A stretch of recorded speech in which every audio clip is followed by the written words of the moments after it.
Iran should never have a nuclear weapon, and also they should not be in control over the Strait of Hormuz. Those are the two objectives which the United States want to achieve in the war which is going on between the United States together with its younger brother against Iran. In this video, I am going to share my thoughts concerning those two objectives and whether the objectives are what the United States wants or there were some other objectives which it can currently not achieve. Let's start with the first objective. Iran should never own or be in a position to have a nuclear weapon. There was an agreement which was made in 2016 by the former President Barack Obama, and this agreement ensured that Iran would at least access its frozen resources, and in exchange, there were some agreements that the International Atomic Agency would be in a position to monitor the progress of Iranian nuclear kind of development program. And this agreement was immediately destroyed after Donald Trump came into office. And Iran was one of those countries which was in great coordination with the Atomic Agency globally. But since Donald Trump and its younger brother were never excited about what was going on, they decided to destroy that nuclear agreement. Then, as the agreement had already indicated, Iran would go ahead and do what it wanted in order or with its nuclear energy because the United States decided to walk out of that agreement. Let's talk about the second objective, which Iranian people should not have control over the Strait of Hormuz.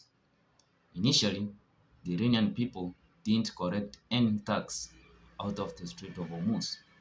But after the United States decided to go and invade a foreign country, which even the whole globe, most countries globally have accepted that it is an illegal war, then it is when the Iranian people decided to take control over the Strait of Hormuz.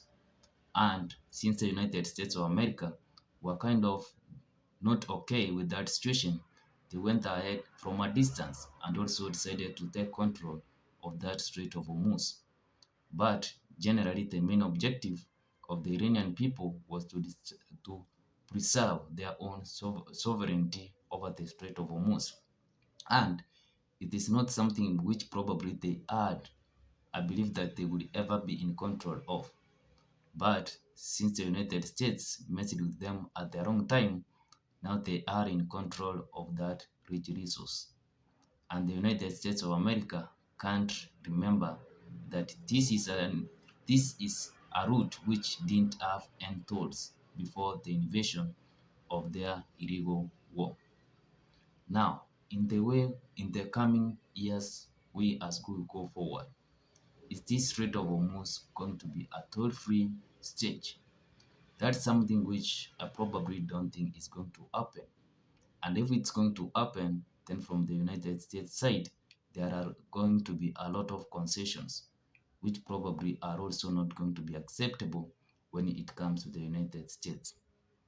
And we need to understand, before the United States of America decided to go and invade Iran, there were a lot of things which the United States of America is trying to demand, which were available at that time.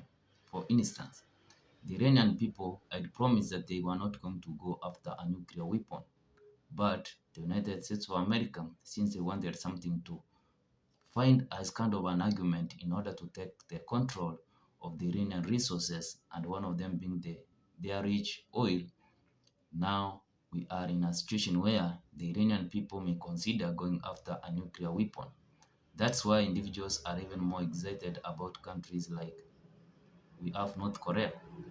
Since North Korea as a country, they have nuclear capabilities, American people, not actually the American people, but the American government cannot really try to intimidate them.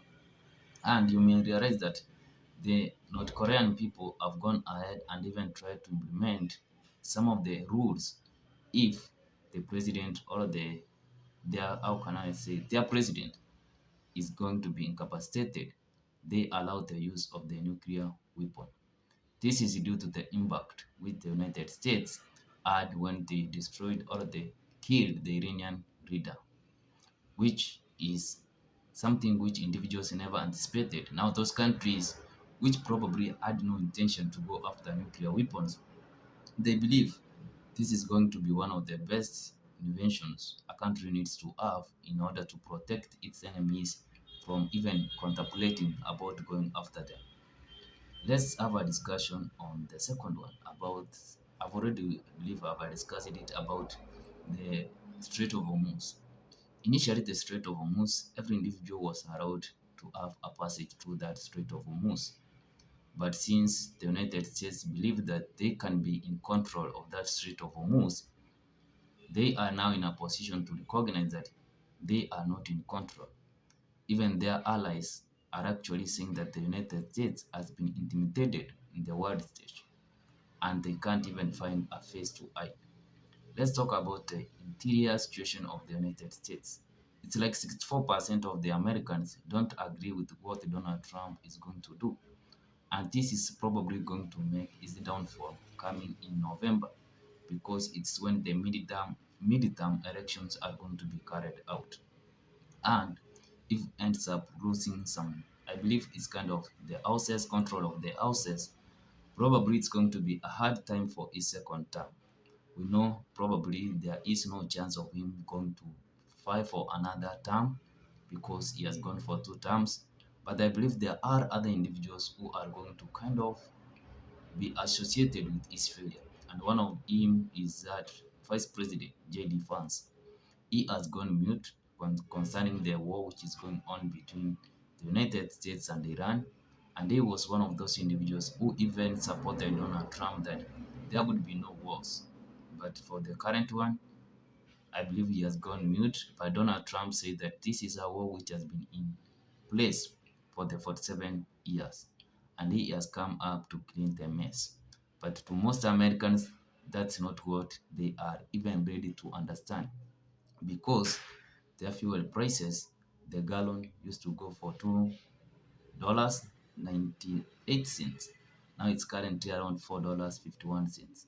The food prices are almost going to the roof, and most Americans things are going to be hard for them. But what is even more discouraging is this whole idea that Donald Trump doesn't even give a fuck about what is going on in the American politics and also in terms of finance. He really doesn't care about their financial situation.